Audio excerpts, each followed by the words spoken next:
In a smoky honky-tonk on a hot Oklahoma night, a young man with a golden voice steps onto a small stage. He grips the microphone, calloused hands shaking off a day's work, and begins to sing. The room falls silent. His voice carries the heart of the heartland, equal parts Sunday morning soul and Saturday night fun. In that moment, Joe Diffie isn't just singing to the patrons of a roadside bar.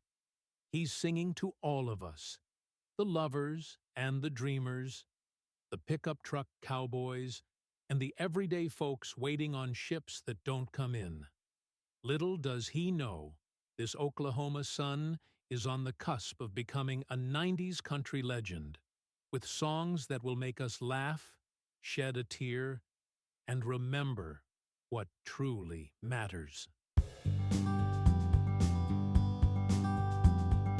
Hello, friends, and welcome to the Two for Tuesday podcast, brought to you by Second Round Music, where each week we pull back the curtain on the music that made us. I'm your host, Michael Present, and today we're exploring the life and music of Joe Diffie, a country artist who captured the spirit of the American everyman.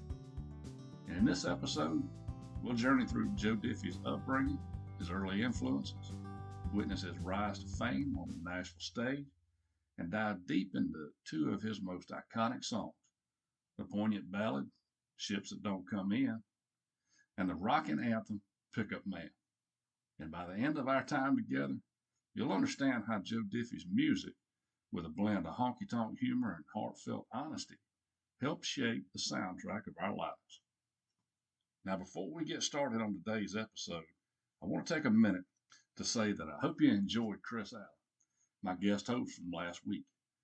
Now, he'll probably take another guest appearance somewhere down the road, so be looking forward. Now let's take a pause and listen to an important message, and I'll see you on the other side. Are you ready to take control of your finances and build a brighter future? Are you sick and tired of being sick and tired, feeling broke all the time? My name is Michael Present, a certified master coach, and I created Second Round Financial to provide personalized financial coaching based on the proven principles of Dave Ramsey's 7 Baby Steps. Our services include, but are not limited to, one-on-one financial coaching through Zoom conference or face-to-face, budgeting strategies, debt reduction plans, emergency fund creation, retirement planning, and investment guidance. Well, why choose us? Because we believe in empowering our clients with the knowledge and tools they need to achieve financial peace. With our guidance, you'll gain clarity over your financial situation, develop a realistic and achievable plan, and experience hope and confidence in your financial future. I have over 15 years experience teaching and guiding families in the Ramsey principles, along with a degree in finance and work experience in the banking and insurance industries. So let's get started today. Go to secondroundfinancial.com and click Book Now to schedule your free consultation today. And we're back. But before we jump in, I do want to let you know that Second Round Financial will be running a special all month in January. Not only will you get a free consultation, which we always do, but you'll also get your first coaching session for free if you purchase a 12 months of monthly coaching sessions. Now just head over to secondroundfinancial.com for details. Now, to understand Joe Diffie's music, we got to go back to the places and the people that shaped him. Joe Logan Diffie Jr. was born December 28, 1958 in Tulsa, Oklahoma. And he was born into a deeply musical family. His father, Joe Sr., played guitar and banjo, and his mother, Flora, was a gifted singer. Some of Joe's earliest memories were the family's back porch picking sessions, multi-generational country jam sessions under the Oklahoma sky.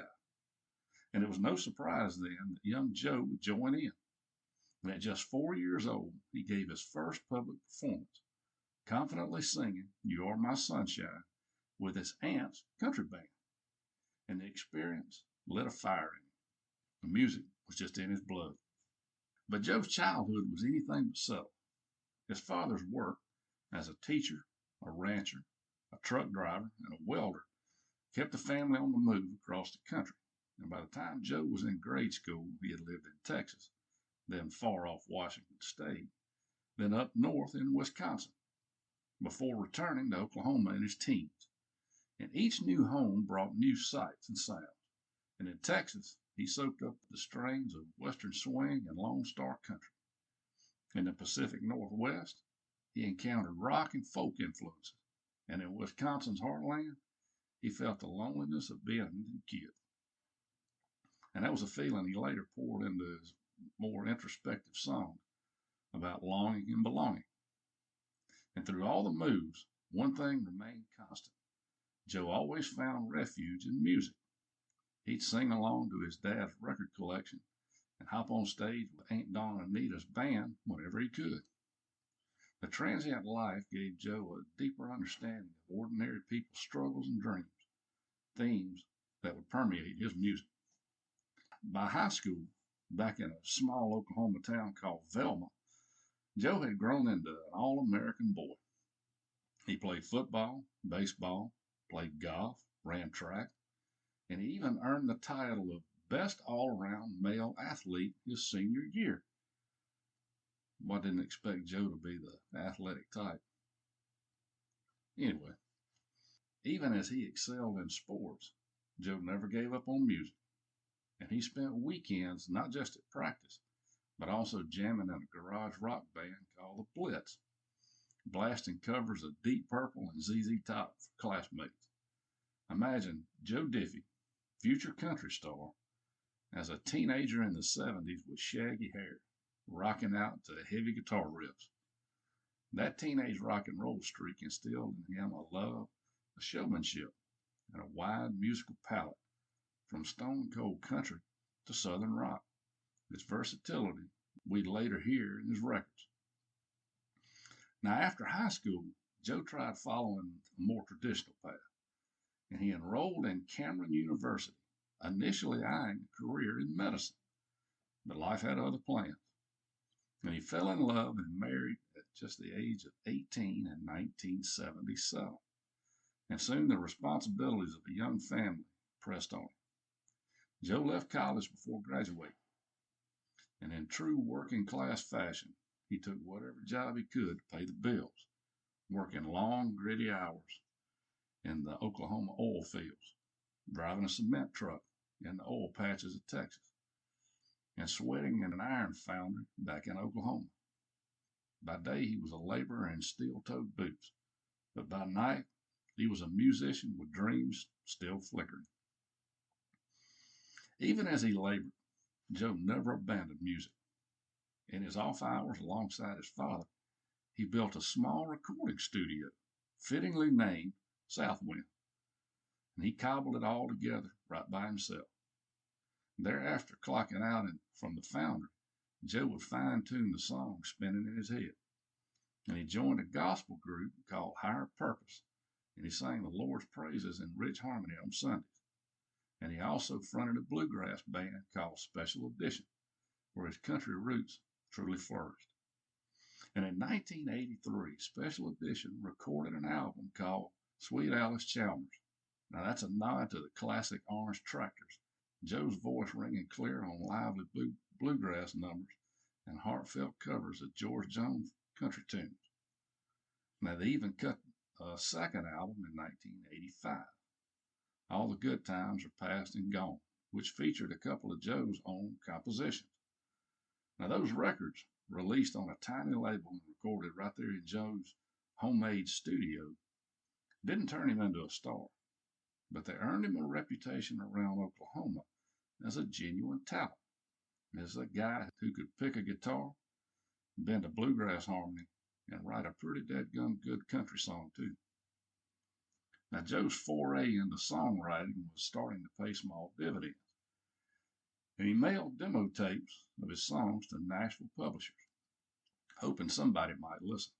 Well, lo and behold, country legend Hank Thompson picked up one of Joe's tunes, Love on the Rocks, and he recorded it. Around the same time, Randy Travis, who was one of the hottest new stars in country music at the time, put a hold on another Diffie song, meaning that he was considering recording it.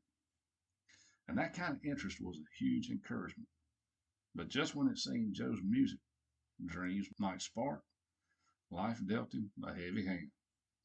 And in 1986, the iron foundry where he worked shut down, leaving Joe unemployed. Financial stress mounted, and ultimately he had to declare bankruptcy, even selling off his beloved recording studio to pay debts. Around the same turbulent time, his first marriage fell apart, and his wife left, taking their 2 children with her. Joe Diffie found himself in his late 20s, jobless, heartbroken, and struggling with bouts of depression. And it was an incredibly dark period, and he might have given up on music entirely. But sometimes, when you hit bottom, that's when you decide to risk it all on your dreams. And in late 1986, Joe made a fateful decision. He'd pack up and head to Nashville, the Music City, and take one last shot at doing what he loved. In Nashville, he lived a true country music cliche, working by day to survive, writing and singing by night. Joe took a job at Gibson Guitar Factory, sanding and varnishing guitars for other musicians to play. And by evening, he was hustling around town with his guitar and his demos. And he knocked on doors at the publishing houses and producers' offices. And he quickly became known as one of the best demo singers in town. That is, a vocalist hired to sing songwriters' new songs on demo recordings to pitch to artists. Now, Joe could mimic styles or deliver a song with such polish that writers loved to use him. And some weeks, he had 4 or 5 demos a day. And once, he managed to sing 12 songs in a single day. Now, that's a marathon session that only a seasoned voice can handle. Now, those long days in demo studio were essentially Joe's apprenticeship. And he learned how to deliver a song on the first take, how to convey emotion quickly. And he met countless songwriters, industry folks, building a network. Well, eventually, his songwriting talent also got a foothold. And in 1988, he signed a songwriter's contract with Forest Hills Publishing. Now, this meant a small, steady paycheck to write songs, co-write with others, and keep churning out demos. And for the next few years, Joe wrote prolifically, and he often lent his voice to demo recordings of songs that would become hits for others. He even sang on the demo of the song called There Goes My Heart, which Holly Dunn turned into a top 5 country hit in 1989. And you can actually hear Joe's harmony vocals on her finished record. And he also penned songs that artists like Charlie Pride, Conway Twitty, Tracy Lawrence, and Doug Stone would record. The pieces were falling into place, and Joe Diffie was quietly becoming a behind-the-scenes force in Nashville. Well, then came his big break that every demo singer dreams of. One of Joe's champions in Nashville was a man named Bob Montgomery, a respected songwriter and producer who had once been Buddy Holly's collaborator. In the late 1980s, Bob Montgomery was the head of A&R at Epic Records and was on the lookout for fresh talent. And he had heard Joe's demos and was struck by that voice, a rich, soulful tenor with incredible range, and equally comfortable on sad ballads and up-tempo tunes.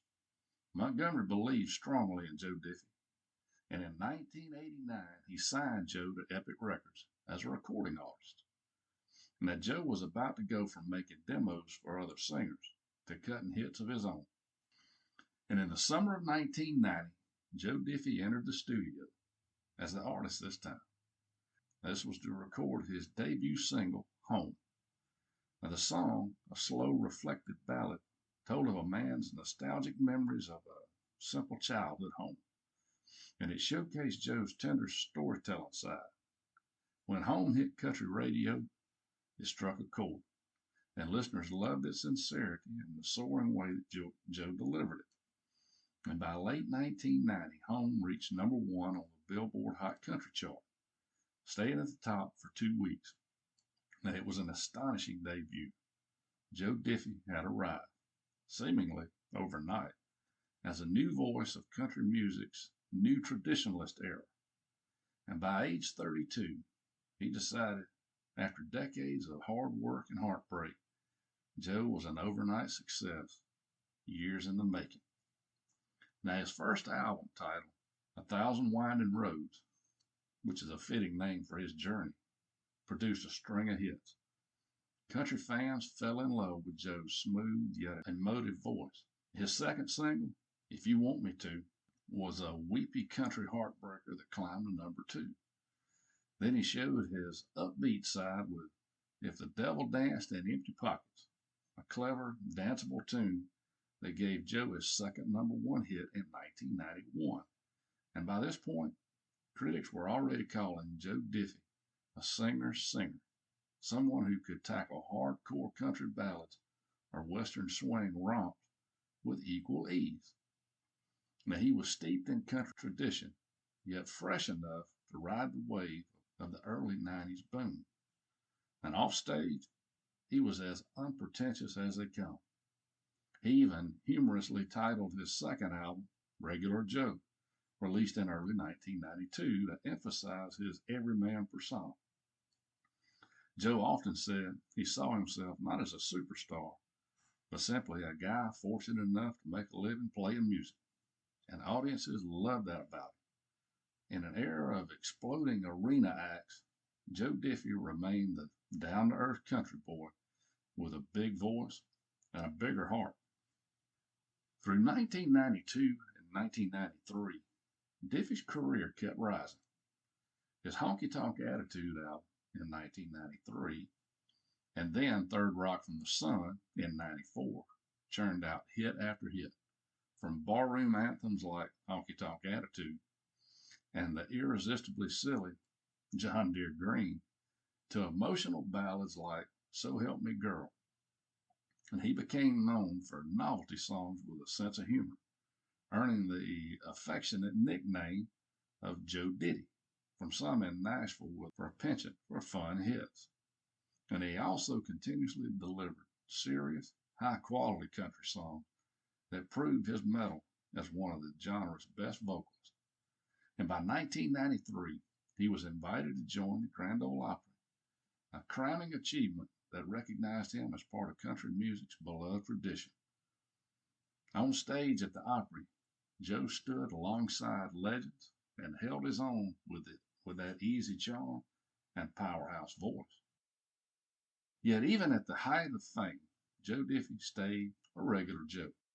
He toured relentlessly with his band, aptly named the Heartbreak Highway Band, playing fairs, festivals, and honky tonks across America. Night after night, he belted out hits that had become sing-along favorites. Meanwhile, behind the scenes, the early 90s country music landscape was changing, and the genre was exploding in popularity. Often called the 90s country boom, with superstars like Garth Brooks, Shania Twain, and Brooks and Dunn. Joe Diffie may not have reached Garth-level stardom, but he was a consistent presence at the top of the charts and on country radio playlists. In fact, from 1990 through 1995, he amassed a string of 5 number 1 country singles and numerous top 5 hits. Songs like Home, If the Devil Danced, Third Rock from the Sun, Pickup Man, and Bigger Than the Beatles all hit that coveted number 1 spot, making Joe one of the defining voices of the decade. Fans loved how authentic he was. He sang about what he knew: small towns, big dreams, good-hearted drunks, and everyday romance, the kind of blue-collar poetry country music was built on. And by the mid-1990s, Joe Diffie's place in country music was secure. Little did he know, 2 very different songs, one a soulful ballad born from personal reflection, and the other a tongue-in-cheek up-tempo number, would come to define the duality of his artistry. This brings us to the heart of today's episode, the stories behind those songs. Let's take our first deep dive, a gem from 1992 that showcases Joe Diffie's ability to touch listeners' hearts, Ships That Don't Come In.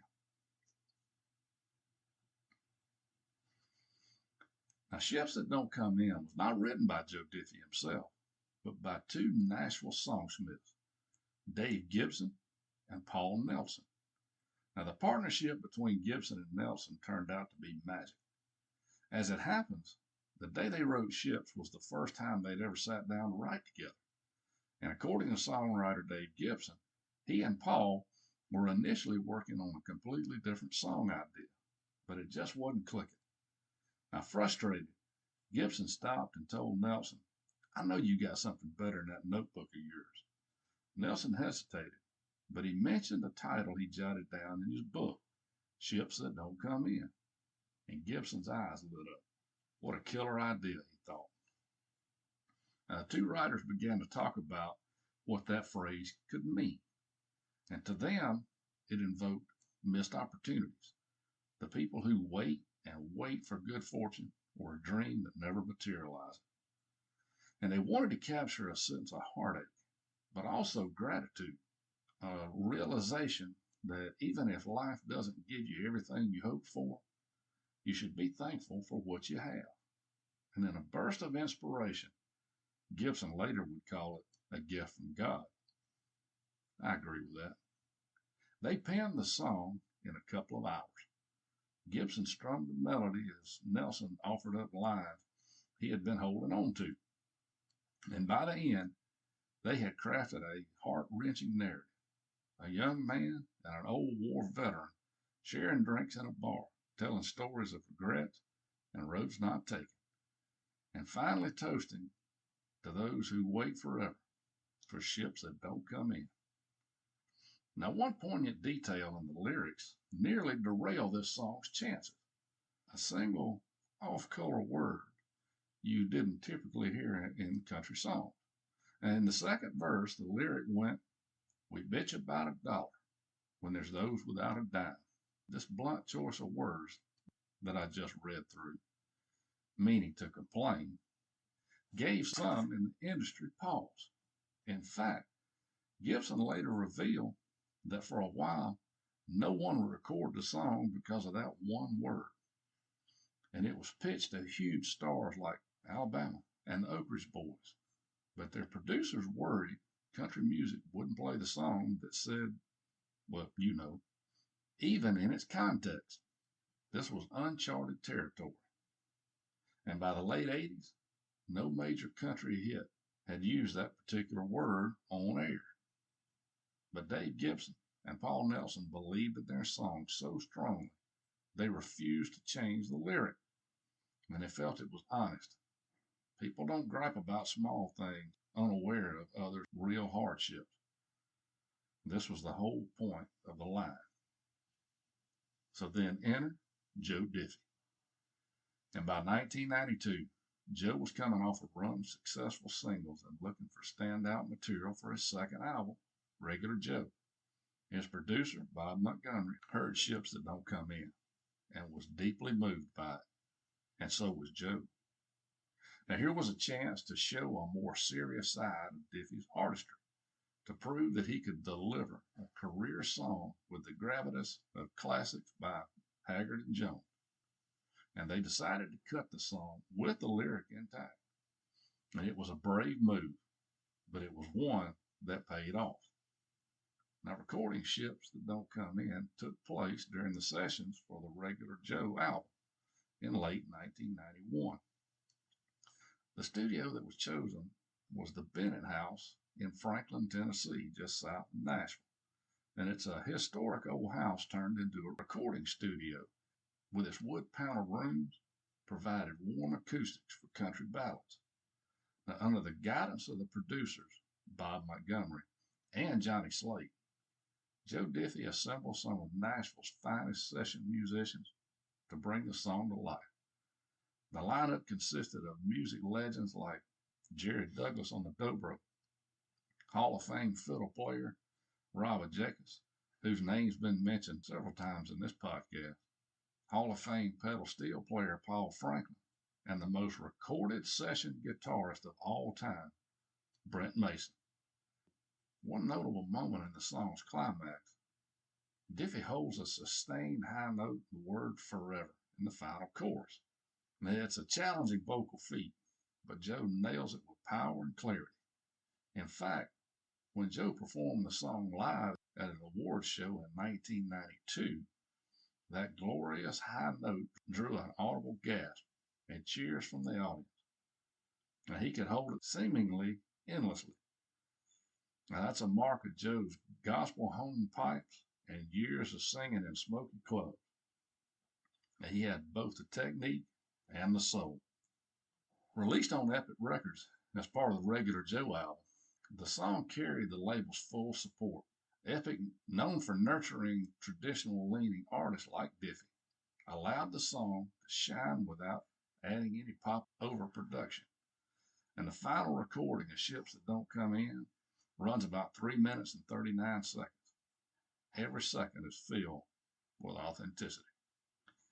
Now, Ships was released as a single on April 14th, 1992, serving as the second single from Joe's Regular Joe album. At the time, Joe had just come off the lighter hit, Is It Cold in Here, and now surprised radio with a somber tune. And as the song made its way to radio stations, any concern about the one controversial word quickly evaporated. Most DJs didn't censor it, and they understood the context. In fact, the lyrics' frankness may have even caught listeners' attention. Here was a country song willing to be a little bit more real than usual. And the track entered the Billboard Hot Country Singles and Tracks chart in April and steadily climbed.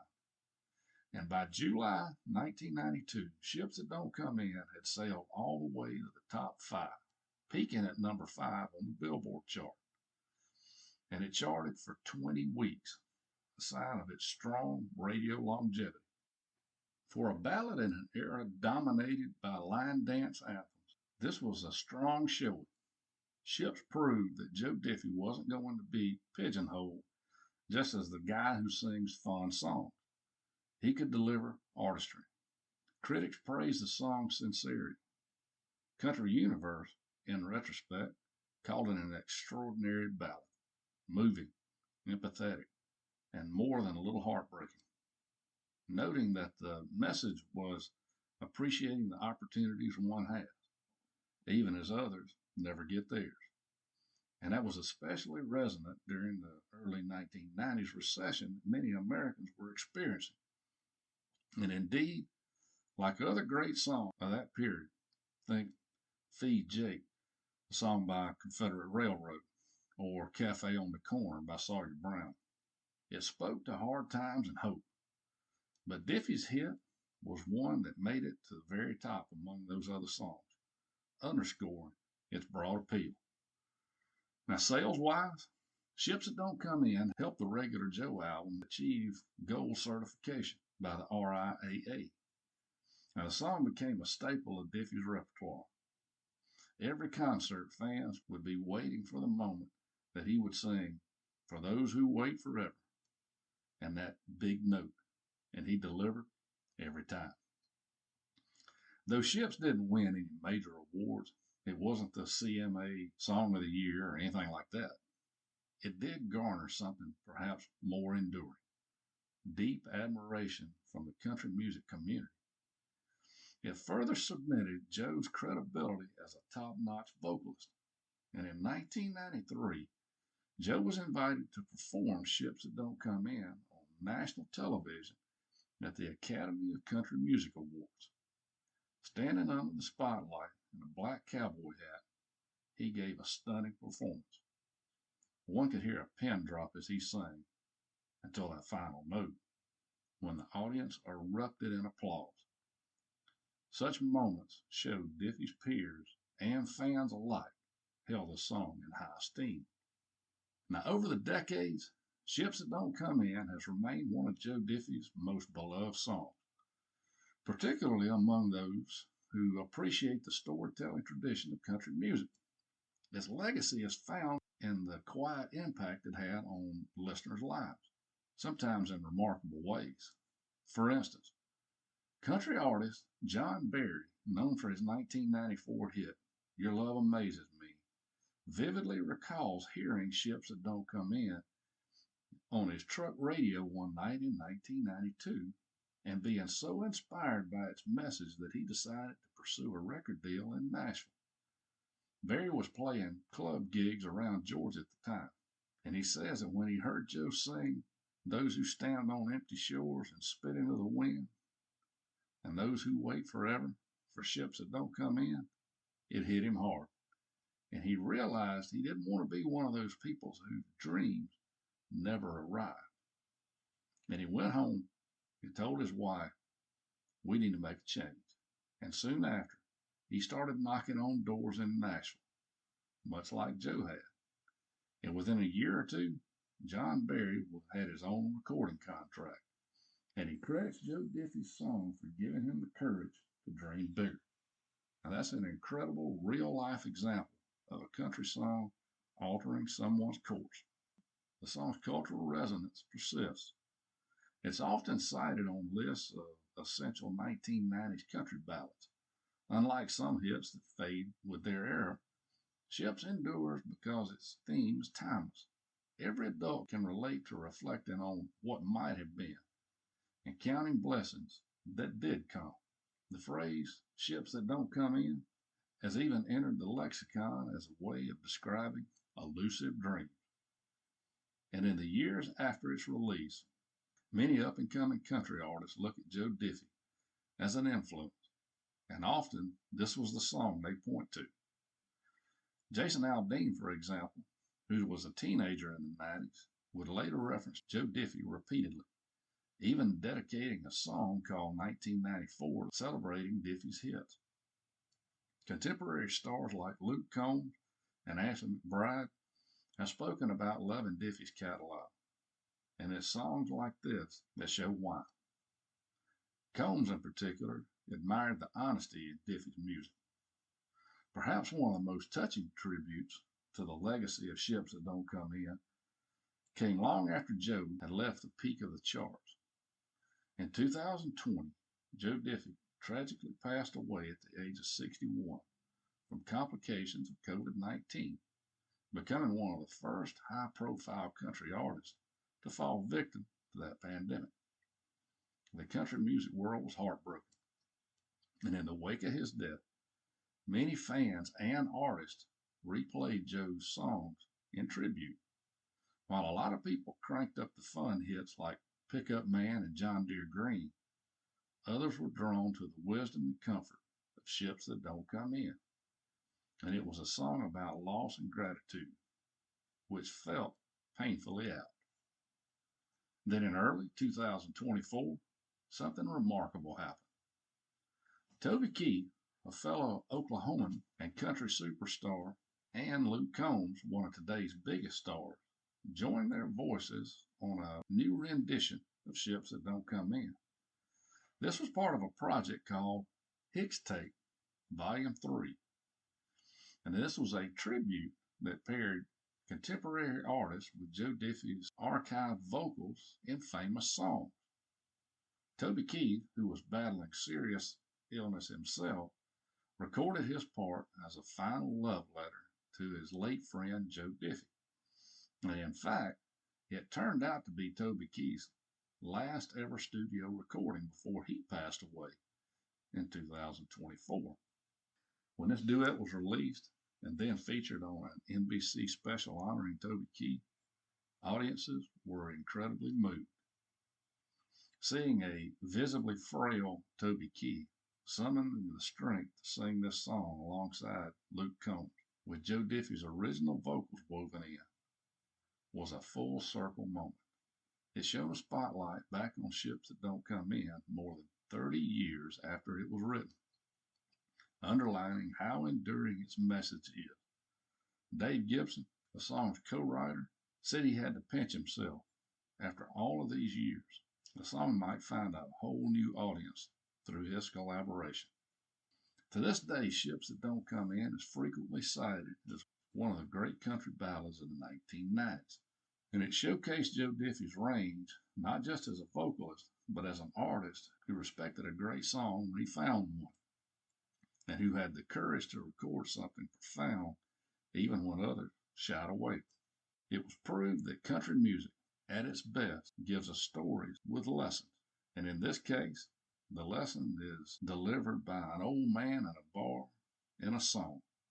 Life's tough and full of disappointments, but we honor those who didn't get the chances that we got. And as fans, we raise a glass to Joe Diffie for bringing us this beautiful tune. But Joe's story isn't all tears and reflection. He also knew how to have a good time. And in fact, just a couple of years after Ships touched so many hearts, Joe would hit the airwaves with a song that had everyone tapping their feet and laughing along.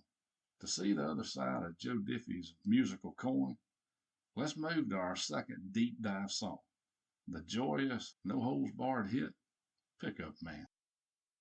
The origins of Pickup Man lie once again not with Joe Diffie, but with two country songwriters known for their wit, Carrie Kurt Phillips and Howard Purdue. And by the mid-90s, Carrie Kurt Phillips, in particular, had a knack for crafting clever country lyrics, and he wrote or co-wrote several hits with humor. For example, he'd later co-write Tim McGraw's playful Down on the Farm. Now for Pickup Man, Phillips and Purdue drew inspiration from a classic country music staple, the pickup truck. Trucks have long been celebrated in country songs as symbols of freedom, work, and country boy charm. But these writers came up with a fresh twist, a cheeky double meaning of pickup man. In everyday terms, a pickup man might simply mean a guy who drives a pickup truck. But in dating lingo, to pick up someone is to successfully attract them for a date. Now, with a grin, the songwriters combined those two ideas. And what if, they mused, driving a pickup truck made you literally a pickup man with the ladies? That humorous premise opened the floodgates for a series of brilliantly funny lines. Phillips and Purdue fill the lyric with tongue-in-cheek brags from a narrator who claims his trusty truck is the ultimate chick magnet. Now consider the opening lines. I got my first truck when I was 3. Drove 100,000 miles on my knees. The image of a toddler zooming around on a toy truck sets the lighthearted tone immediately. And by the time the song gets to the famous chorus hook, you can set my truck on fire and roll it down the hill, and I still wouldn't trade it for a Coupe de Ville. You know you're in for a fun ride. And one of the most quoted lines of the song, met all my wives in traffic jams. There's just something women like about a pickup man. It's a laugh out loud lyric, exaggerating that this character's been married multiple times thanks to the allure of his truck. Incidentally, that line had to be a bit of an inside joke.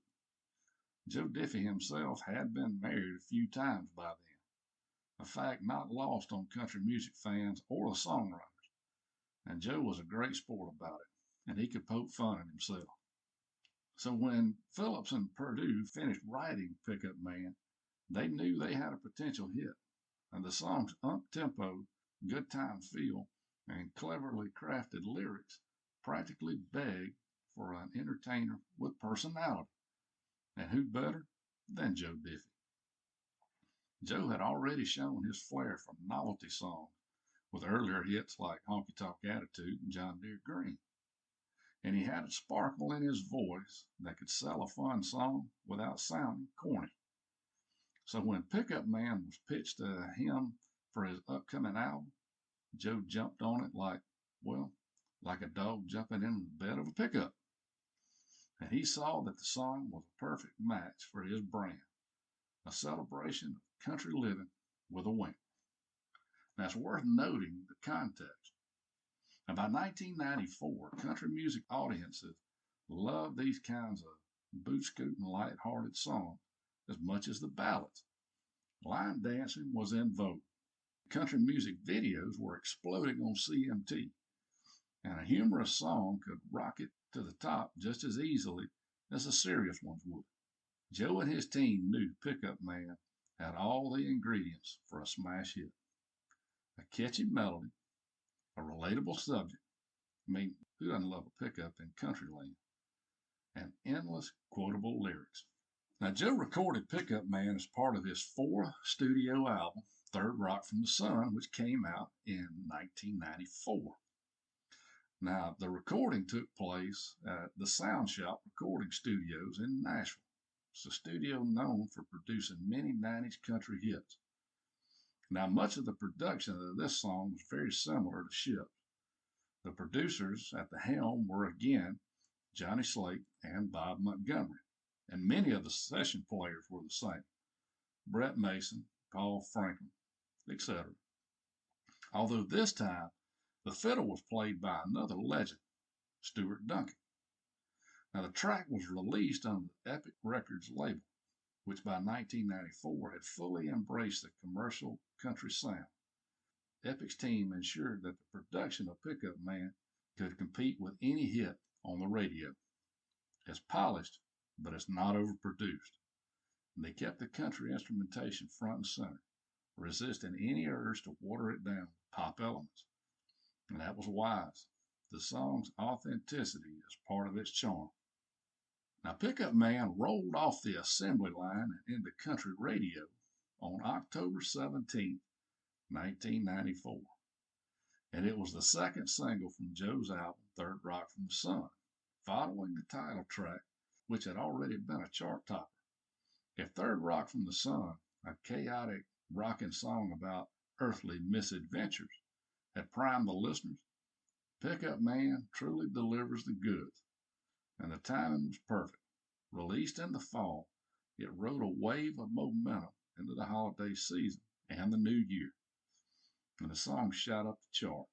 By December of '94, Pickup Man reached number one on Billboard's Hot Country Songs chart, giving Joe another chart-topping hit. But this one did something special. It stayed at number one for 4 straight weeks through late December '94 and to January '95. That made Pickup Man Joe's longest-lasting number one hit and one of the longest-running country number one hits of the '90s. In an era where many songs might spend 1 or 2 weeks on the top, this song held the summit for nearly a month, indicating massive airplay and popularity.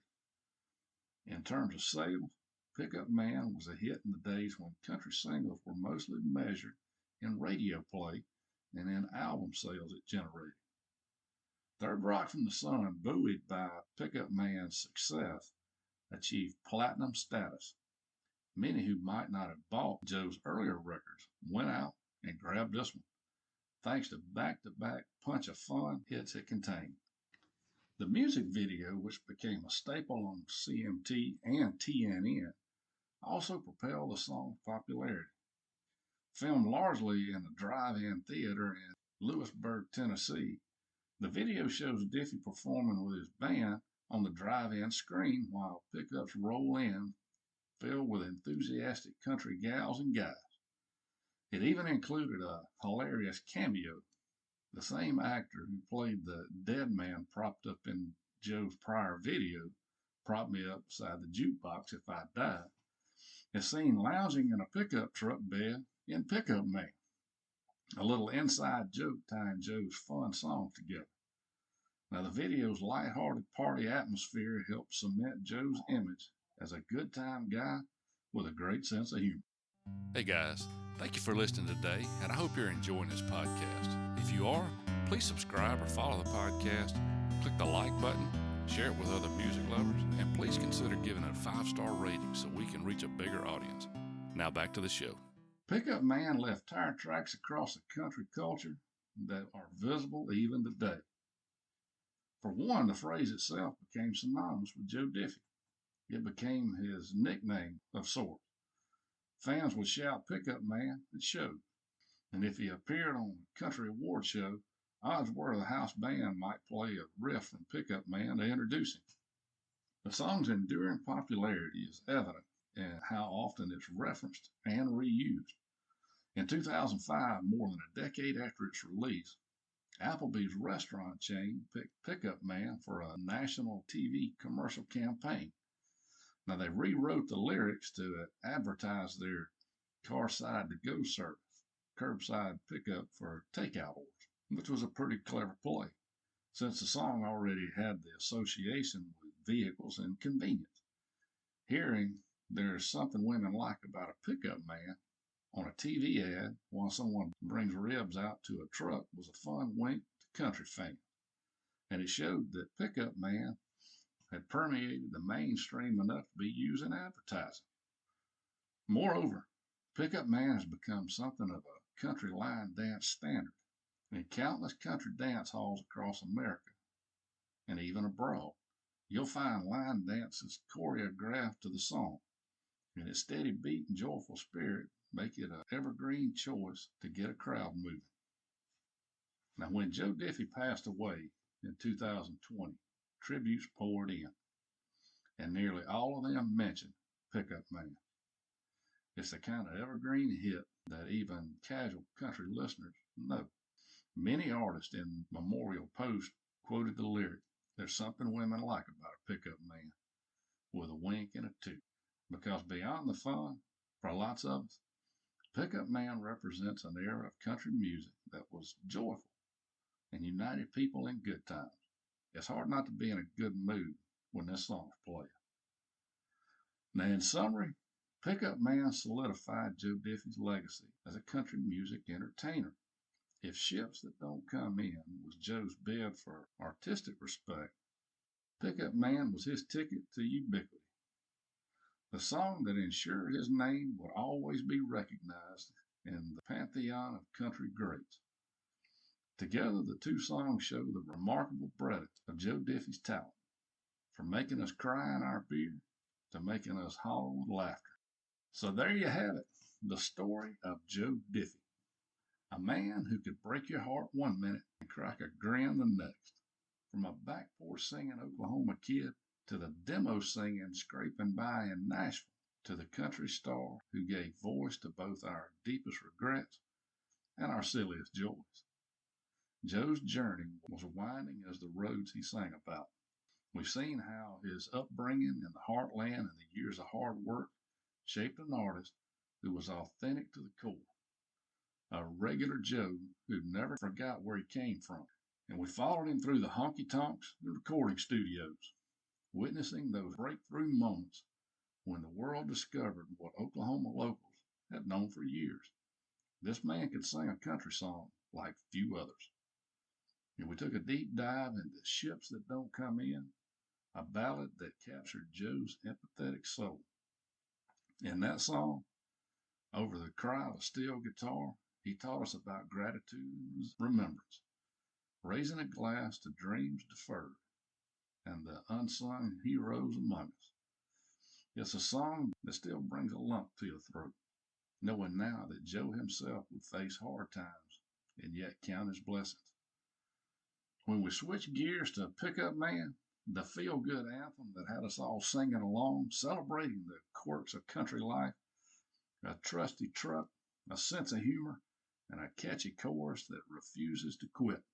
Through that tune, Joe reminded us that country music is also about letting loose and having fun, finding joy in everyday things like tailgates and four-wheel drives. That makes life worth living. Perhaps most poignantly, we reflect on Joe's final chapter. In March 2020, when Joe Diffie passed away at 61, the country music community mourned the loss of a genuine, down-to-earth legend. It was a shocking reminder of how fragile life is, much like the message, "Ships That Don't Come In." Joe's passing during the pandemic meant that we couldn't gather in the usual big public memorial, but across the nation, fans held their own tribute. People played his songs on their front porches. Radio stations did tribute hours, and fellow artists shared stories of Joe's kindness, his humor, and his awe-inspiring voice. He had made a great living doing what he loved, and as he once humbly said, he never needed to be a huge star. He just wanted to make good music and make a decent living. A wish he could certainly fulfill many times over. Joe Diffie's legacy lives on in every time a country singer with a bit of twang and a big smile steps up to a mic. Every time a clever country lyric makes us chuckle. And every time we hear a moving ballad that makes us pause and raise a glass. His songs are part of the fabric of country music history, threads of genuine sincerity and threads of bright humor, all woven together. Whether he was singing about ships or pickup trucks, Joe was, above all, singing about real life, our lives, in a way that felt like a friend telling you a story. And so as we close this episode, we remember Joe Diffie, not just for his hits and awards, but for the heart in his music. He once sang, "There's something women like about a pickup man," and maybe it's true, but there was something we all liked about Joe Diffie. He was one of us, and he made music for us. So thanks for joining me today on the 2 for Tuesday podcast, brought to you by Second Round Music and your host, Michael Pazant, where we take a deep dive into the artists, the stories, and the songs that shape the soundtrack of our lives. And remember, we love you and we need you, and we'll see y'all next time. God bless you.